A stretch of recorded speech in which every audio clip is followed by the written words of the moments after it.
In Lebanon's war zone, even the ambulances are now under suspicion. Israel claims Hezbollah is hiding weapons in medical vehicles and disguising fighters as casualties. If the battlefield is wearing a red cross, now how does anyone know what not to strike?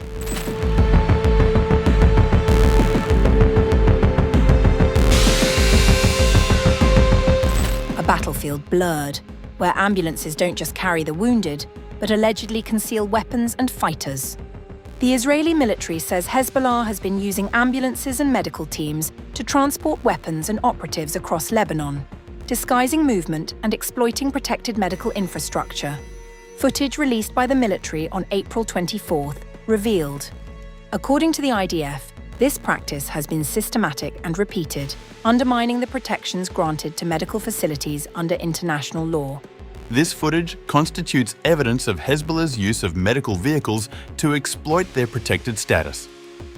The IDF will continue to operate in accordance with international law regarding medical facilities, despite Hezbollah's decision to exploit them for terrorist purposes in blatant violation of international law. The military says its warnings to civilians in southern Lebanon ahead of strikes have made it harder for Hezbollah fighters to operate unnoticed, pushing them to increasingly rely on ambulances to move between locations. In one incident, Golani Brigade troops searching the municipality of Kontara reportedly discovered an ambulance being used to conceal weapons, including explosive devices, mortar shells, magazines, and a grenade. In a separate encounter last month, troops from the 7th Brigade identified a Hezbollah operative near an ambulance carrying an RPG anti-tank launcher. The individual opened fire and was subsequently killed. Further weapons were later recovered from inside the same vehicle. Additional footage released by the IDF shows fighters fleeing strikes on foot, taking cover in open fields before being collected by ambulances. The individuals were then reportedly placed on stretchers inside body bags, appearing unharmed. The Israeli military says this constitutes clear evidence of Hezbollah exploiting the protected status of medical vehicles for operational purposes. The developments come amid heightened tensions along the Israel-Lebanon border, even as a ceasefire remains in place. Israeli Prime Minister Benjamin Netanyahu accused Hezbollah of attempting to derail ongoing efforts towards a potential peace agreement with Lebanon. According to the IDF, the strikes targeted military structures in the village of Deir Arms, from where rockets had reportedly been launched towards the Israeli town of Shtula a day earlier. The Israeli military stated that these structures were being used by Hezbollah to advance operations against Israeli forces and the state. Prior to the strikes, residents in the area were warned to evacuate. The military's Arabic language spokesman instructed civilians to move at least 1,000 meters away from the targeted zone, citing ongoing Hezbollah activity. Deir Aims lies north of the so-called Yellow Line, an area where Israeli forces continue to operate despite the ceasefire arrangements.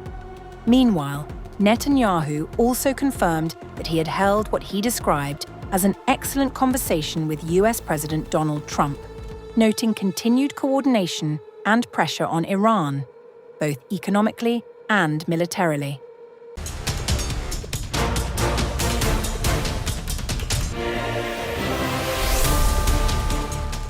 In the hills of southern Lebanon, in a place called Meish, a wounded Hezbollah fighter did something that nobody expected. He had crawled bleeding from Bint Jabal to the Ain Ebal area. The Lebanese civil defense gave him first aid. A Red Cross ambulance was called to take him north, and then the phone rang. Israeli forces stationed nearby in Debel had found out.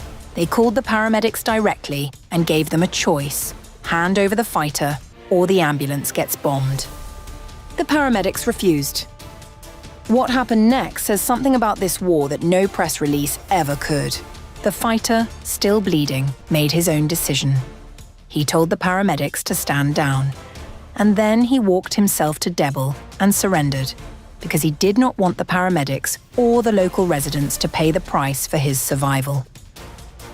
The IDF later confirmed it. On April 23rd, Israel's military said troops from the 146th Division had captured a member of Hezbollah's elite Radwan force in southern Lebanon.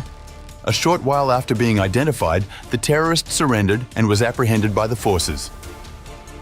He was transferred to Unit 504, the Military Intelligence Directorate's Human Intelligence branch, for questioning.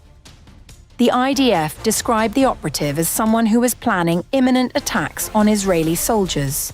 But the fuller picture that emerged from the ground told a different story about how that surrender actually unfolded. This is also the same stretch of Lebanon where Israeli forces have bombed churches and, according to reports from these Christian border villages, smashed statues of Christ with sledgehammers.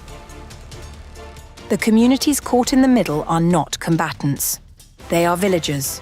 And on this day, a Hezbollah fighter made sure they stayed safe. That capture did not happen in a vacuum.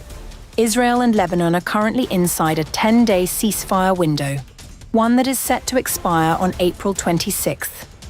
Both sides have sent envoys to Washington, where American-mediated talks are ongoing. And yet, despite that truce, both Israel and Hezbollah have already fired on each other since it began. The Israeli military has not pulled back. It continues to operate in southern Lebanon, up to the Litani River, where it says it is building a buffer zone to prevent future Hezbollah attacks on northern Israel.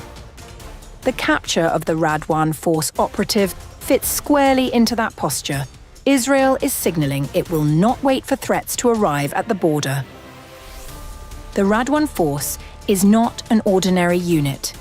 It is Hezbollah's special forces, and its name alone carries weight across the region.